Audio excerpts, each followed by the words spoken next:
Hey there, again. Welcome back to our read alouds. It's Mr. Lohn. Thanks so much for joining us. I'm looking forward to bringing another book. This is one that came in a box that was delivered this week, something new in our order, and it goes with Neurodiversity Month, which wraps up today. It is called Ben and Emma's Big Hit, and I hope you enjoy it.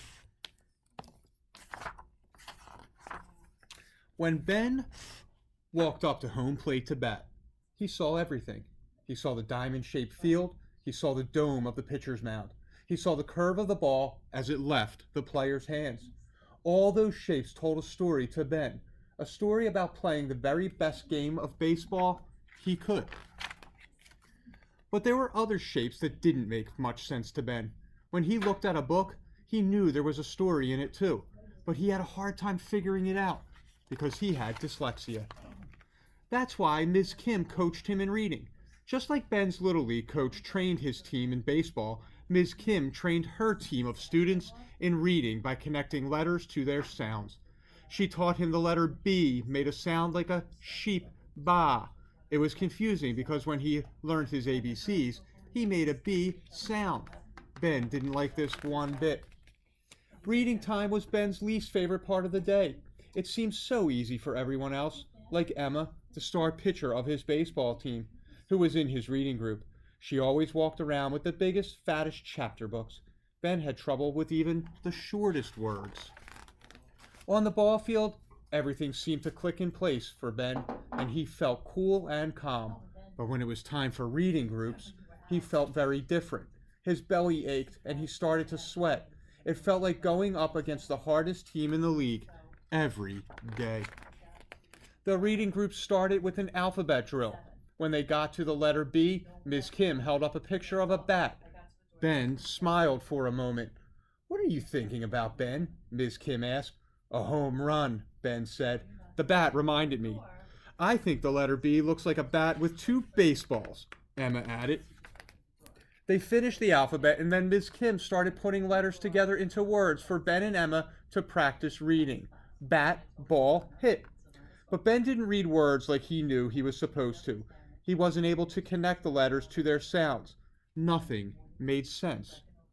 Bat, bat, Emma said when she looked at the first word Ms. Kim had put up. "Good," Ms. Kim said. Emma smiled. "How did you know that?" Ben whispered to Emma. "I remembered it from this morning," she whispered back.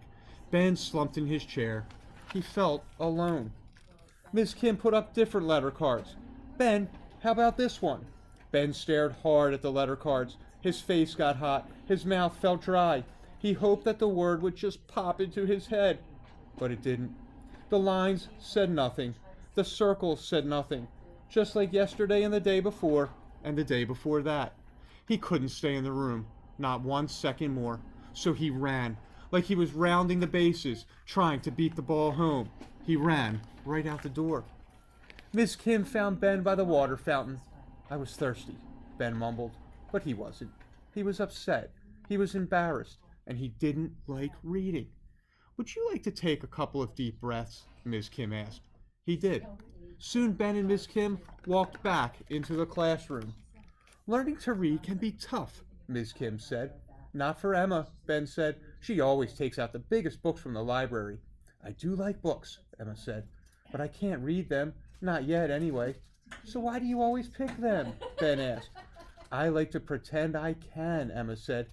Tears pooled in her eyes. She blinked them back, but Ben had already noticed. "I'm sorry," Ben said. He had never seen Emma get upset. "It's okay," Emma said, wiping away a tear. "I didn't know," Ben said. "You're always great at everything you do." "So are you, Ben," Emma said. "You hit home runs almost every game." "I guess, but baseball is fun." "Even so," Miss Kim said, "you have to practice and try hard, right?" Ben nodded. "When we practice reading, you show yourself every day how hard you can try," Ms. Kim said. Ms. Kim taught Ben and Emma to sound out letters to read the word hit. "When I was a kid, I never once got a hit," Ms. Kim said. "Really?" Ben and Emma couldn't believe it. "Never. I loved baseball, but reading came easier to me than hitting ever did." Ben and Emma looked at each other. Then Ben said, "Maybe we can teach you." "At recess?" Miss Kim thought about it for a moment. "I'd really like that," she said. Emma told the rest of the class about the plan for recess. They all came to cheer on their teacher. Miss Kim was nervous. You can do this, Ben told her. He stood behind her to play catcher. Emma pitched. Miss Kim missed. Strike one. My coach always tells me to take deep breaths and watch the ball, Ben said to Miss Kim. Okay, I got it.